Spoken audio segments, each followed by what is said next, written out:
Ini dia ikan yang dicari-cari. Ini baru perform yang gue pengenin.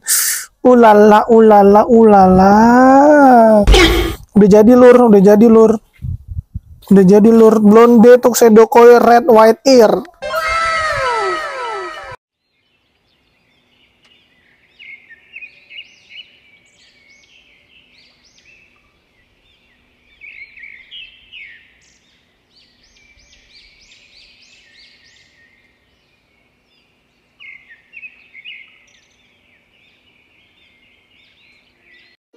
Welcome back to Barbar Guppy Farm. Wah, ini ada satu pertanyaan yang sangat-sangat bagus nih. Oke, pertanyaannya, Mas mau tanya, kalau tebelnya ikan, apa pengaruh ke genetiknya juga? Bagus banget ini pertanyaannya. Oke, flashback dulu nih ya.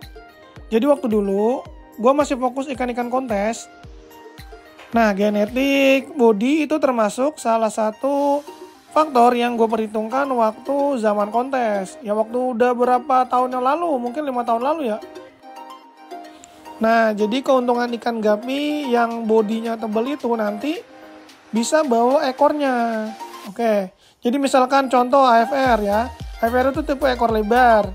Nah, nanti diharapkan ketika dewasa, ikannya itu bisa seimbang antara badan sama ekor. Jadi posisi renangnya dia tetap kayak remaja gini, kayak gini, dia lurus, posisi berenangnya normal, nggak dangak ya. Jadi nggak berdiri ke atas, gini loh ya. Kalau misalkan ikannya bodinya nggak tebel, itu nanti dia nggak kuat ngangkat ekornya, ya kan? Karena kalau dulu ikan-ikan kontes itu ikan-ikan umuran kayak 6 bulan gitu, 5 bulan ke atas lah, gede-gede lah pokoknya. Nah kalau itu nggak bisa bawa ekornya, nanti dia nggak perform. Kurang performnya gitu. Nah kalau misalkan bodinya tebel, ekornya nanti bisa keangkat sambil berenang kayak gitu. Jadi untuk faktor genetik itu, menurut gue memang ada. Ada beberapa ikan yang dia tuh di usia remaja, bodinya tuh bisa tebal-tebal. Termasuk kemarin yang kita bahas itu ada ini ya, full gold. Full gold itu termasuk dia jenis yang bodinya cepat tebel, oke, cepat besar nih. Nah tuh, bodinya dia yang tebel ya. Kalau dia ekor kan nggak terlalu besar ya. Tapi kalau untuk bodi pertumbuhannya oke. Jadi dia remaja-remaja, bodinya udah pada bongsor. Nah terus yang kedua, gue bilang lagi kalau nggak salah itu albino yellow cobra nggak sih kemarin gue sampein. Nah albino yellow cobra nih, kalian bisa lihat nih, ikannya masih remaja. Tapi bodinya itu udah bongsor-bongsor. Aduh, ini tank kocak banget, baru gue cuci udah kotor. Oke, mana lah, nggak kelihatan. Bentar bro, gue ambilin soliter deh ya. Kita lihat bareng-bareng. Ini gue ambil random aja ya. Jadi nanti kita coba ambil beberapa contoh yang di sini kelihatan ekornya masih kecil sama yang udah agak lebar. Nah, gue kan pengen lihat bandingannya itu dari bodinya bro.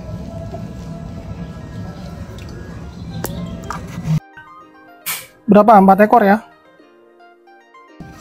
Nah, gue dapet nih 4 ekor random. Oke. Jadi kita lihat di bagian body, ini semua ikannya itu setara. Jadi kalian bisa lihat bodinya tebel-tebel. Kalau ekor ini gue nyeroknya random ya, jadi nggak tahu ini ekornya sama semua apa beda-beda tipis sih kalau gue lihat. Kalau untuk patternnya juga udah full semua. Nah ini baru detail. Oke, kelihatan ya bodinya kan setara semua tuh. Ini yang tadi gue bilang ikannya itu berbodi tebel. Jadi ini usianya masih remaja. Gue lupa ini tanggalannya ada nggak ya? Nanti kalau ada gue kasih tahu tanggalannya. Pokoknya ini masih muda lah, ekor aja masih kecil. Nah bodinya itu dia udah tebel. Oke, tuh lihat tuh. Tuh semuanya rata kan?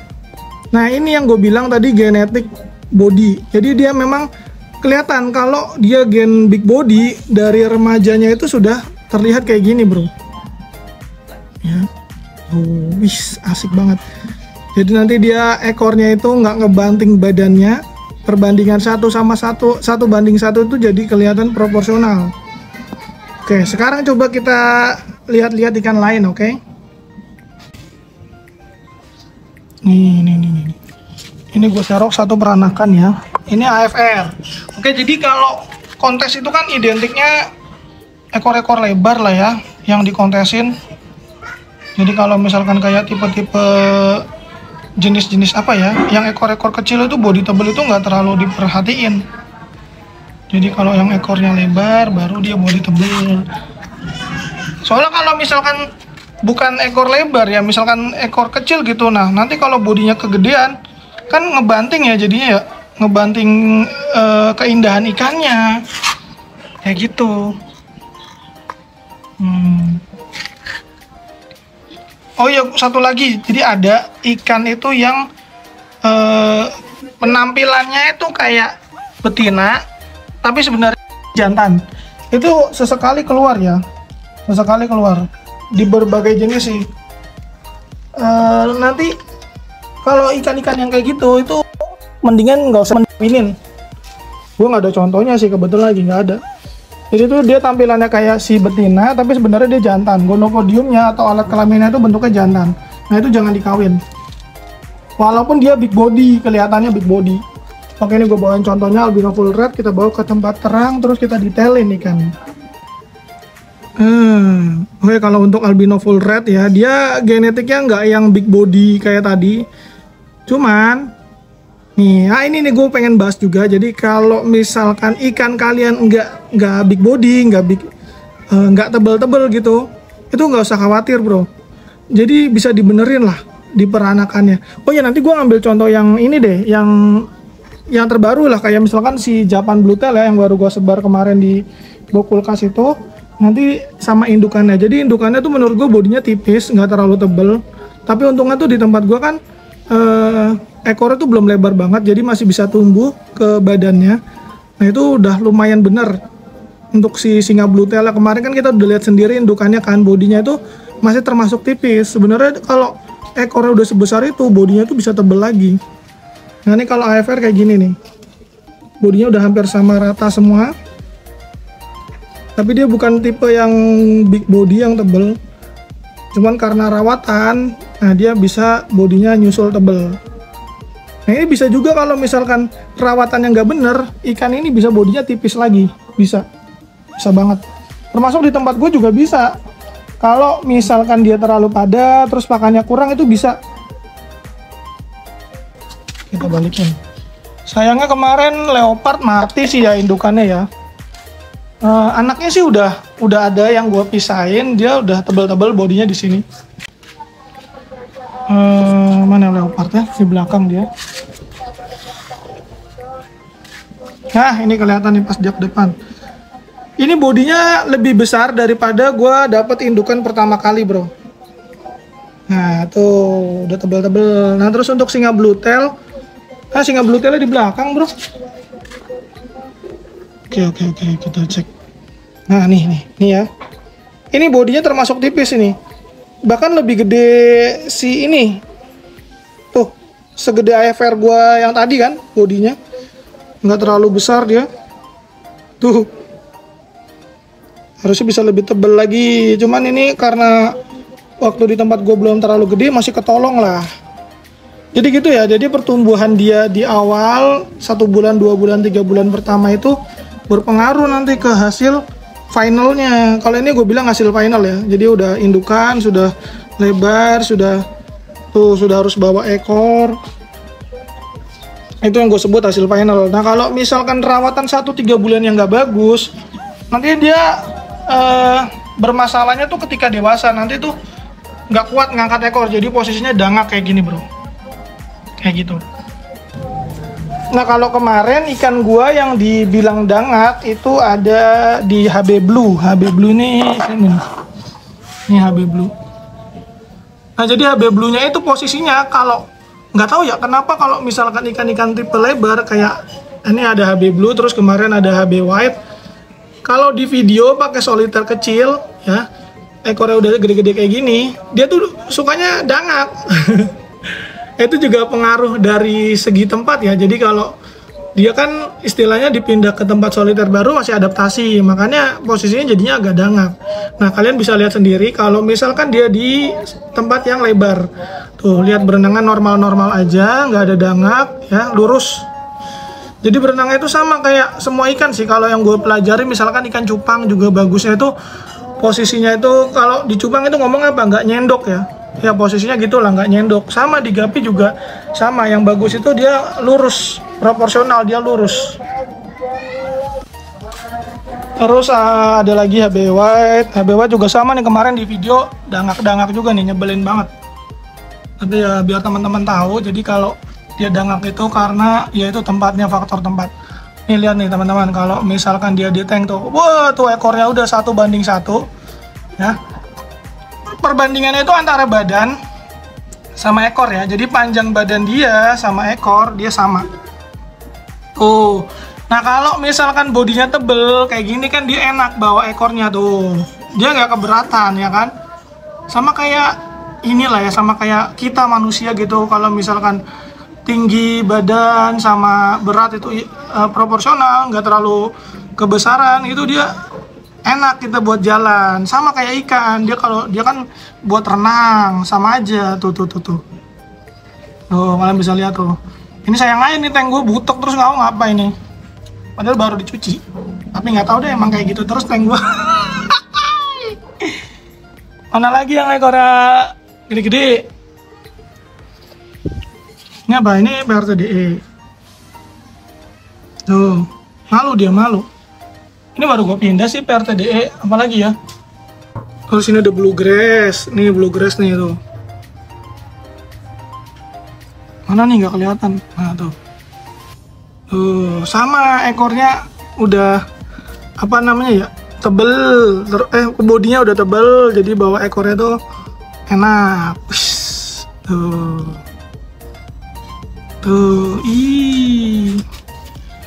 apa lagi nih? PRTDE ya boleh ya. Jadi PRTDE itu kan sekarang udah masuk tipe ekor lebar ya. Aduh. Ya udah dah. Nih tuh lihat tuh ya dari segi. Yang kalian bisa lihat dari segi body dia tebel. Nah, tuh jadi bisa bawa ekornya kan. Tuh berenangnya juga jadi aduhai lah.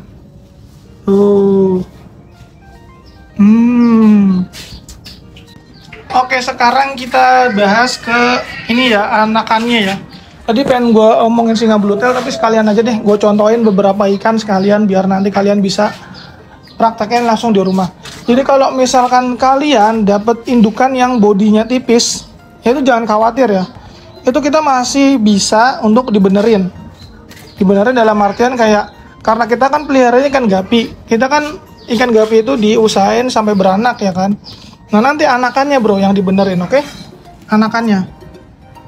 Jadi kalau pesan gue sih kalau mau beli induk itu kita tahu aja genetik ikannya. Gimana cara kita tahu? Ya kita lihat aja sosial media orangnya, terus kita browsing, kita lihat-lihat orangnya itu postingan ikannya itu selalu sama atau enggak kualitas genetiknya. Nah itu yang pertama, nilai dari perform ikan atau genetik. Nah kedua, kalian kalau mau benerin ikan yang bodinya tipis di anakannya ya. Jadi kita bahas anakan, oke?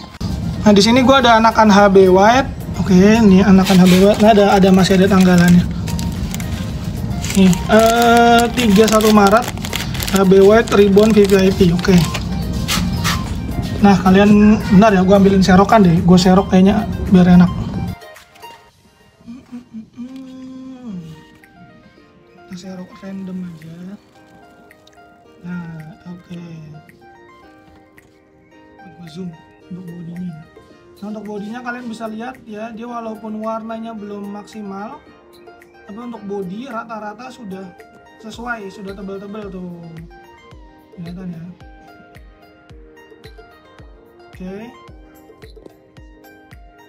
Kadang ada lah 1-2 yang size-nya itu nggak sama. Tapi gue serok random, hasilnya hampir sama semua. Oke, jadi yang pertama kalian harus perhatiin populasi ya. Populasi ikannya itu jangan terlalu padat. Ya, sesuaiin lah sama yang sering gue sampaikan ke kalian. Jadi misalkan gue pakai tank ukuran 40 kali 25 kali 25, itu isiannya palingan sekitar 20 ekor ya. Tapi kalau burayak boleh lah 30 sampai 50 pun nggak apa-apa, tapi nanti kan disesuaiin, mulai dikurangin ketika ikannya udah mulai remaja. Nah ini kayak ini nih palingan sekitar 30 ekor ini cabai white. Jadi pertumbuhan untuk bodinya dia bisa rata semua. Kalau misalkan ini terlalu padat, nanti tuh kekurangannya ekor ikannya itu umur ikannya udah tua, nanti ekornya udah lebar tapi bodinya tipis kayak gitu. Nah itu sering banget kejadian di media yang sempit-sempit ya, kayak misalkan yang sekarang gue pakai itu media galon. Kadang sering banget gitu kayak kebablasan ikan yang umur 2 bulan lebih baru gue cek. Nah akhirnya ikannya ekornya udah agak lebar tapi bodinya masih tipis ya. Kalau kita kan pengennya proporsional, jadi awalnya itu biar dia bentuk ke body, baru nanti bulan-bulan selanjutnya bentuk ekor. Dari HB White gue kemana ya? Ini baru pada gue sortir, ternyata gue lupa bro. Kayak AFR kan juga baru pada kita angkat ya. Nah itu udah selaras semua ukurannya ya, AFR semua nih, kemarin juga udah gue videoin kan. Tuh apalagi ya yang masih agak gede. Oh kemarin gue baru mindahin bluegrass. Bluegrass itu di sini. Nah, oke, bluegrass juga bodinya oke juga. Sebelumnya tuh di sini. Ini bluegrass. Tuh. Sama kan populasinya nggak terlalu padat. Kita lanjut pembesaran, ini kan udah bentuk body. Nah, kita tinggal lanjutin ke ekor. Selain populasi juga pakan ya, pakannya diperhatiin banget ya. Jadi jangan kalian pakan itu jangan sembarangan juga. Jangan misalkan hari ini ngasih makan, nanti besok libur, terus besok lusa baru ngasih makan lagi. Itu pola kayak gitu juga pasti berpengaruh ke ukuran ikan. Nah ini ada leopard yang kemarin ya. Ini gue curiga nih dari kemarin dia berenangnya gedek-gedek tapi yang lain gak ada yang sakit, kemungkinan dia tulangannya kurang oke nih. Ini kita cek ya. Nah tadi ngomongin pakan ya, pakan tuh kalau gue tuh full ya, jadi setiap hari udah wajib banget ada pakan. Loh ini nggak ada. Kebetulan baru habis. Ini baru gue kasih kok tadi pagi. Ini juga nih habis nih, ini molly malah. Tuh molly. Molly jarang gue bahas ya. Ini gue baru nyiapin box kulkas, jadi nanti kalau ikan mollynya udah agak banyak juga kita bahas juga lah. Seru lah, ikan molly juga seru banget. Ini ikan molly juga tuh. Sama gue juga pelihara molly nggak pakai filter, nggak pakai aerator. Kira-kira tadi udah pada bisa itu belum ya? Mudah-mudahan kalian bisa ngerangkum ya. Pokoknya tadi gue ngejelasin apa yang gue udah alamin, nanti kalian tinggal rangkum sendiri. Nah tadi yang berarti perlu diperhatiin kepadatan ikan, kedua pakan. Oke, kalau genetik itu menyusul lah. Kalian bisa ikan-ikan kecil karena udah umum ya. Kita beli indukan itu bodinya tipis-tipis udah umum. Kalau gue itu udah umum banget. Gue udah beli indukan dari tahun 2017 itu body kecil itu udah biasa. Tinggal kita benerin aja keturunannya, kita benerin, oke? Jadi misalkan kalian beli nih dari tempat gue nih, dapet ikan bodinya tebel ya, berarti kan bodinya tebel lah, terus kok dirawat kok bodinya tipis gitu kan.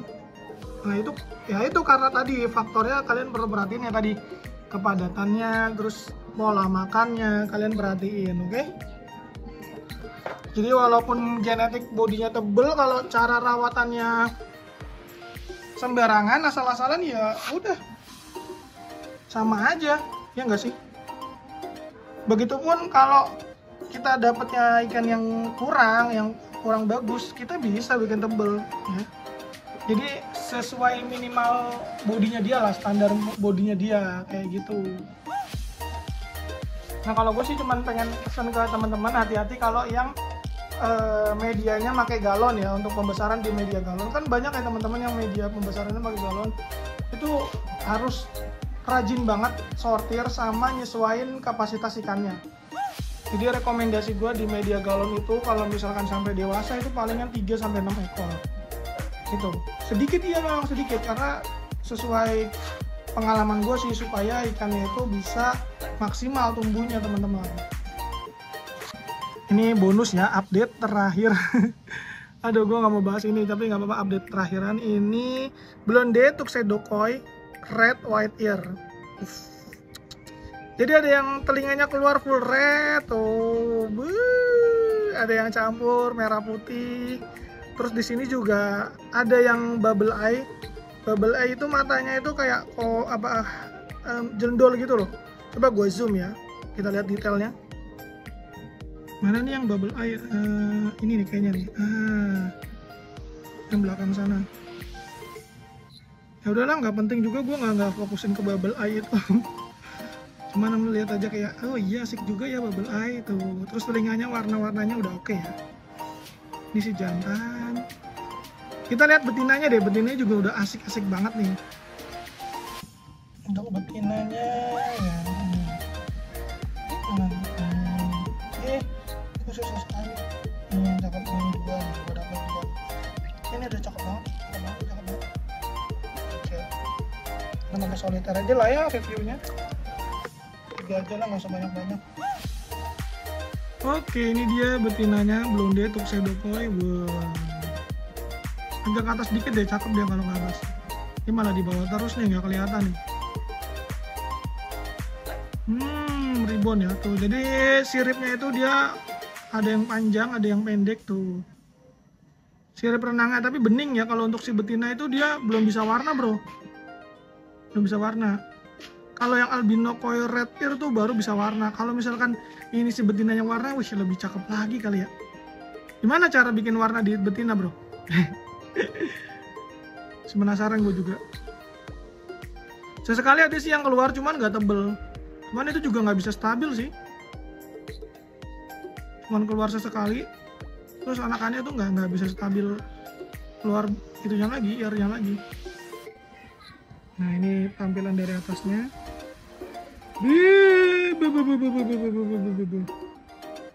Ini asik dari atas ya, asik banget ya. Balikin lagi. Oke deh, segitu dulu updatean dari gua. Mudah-mudahan bermanfaat untuk kalian semua. Nanti kita ketemu lagi di next video. Jangan lupa komen, like, dan subscribe. Oke, lanjut guys, Brit.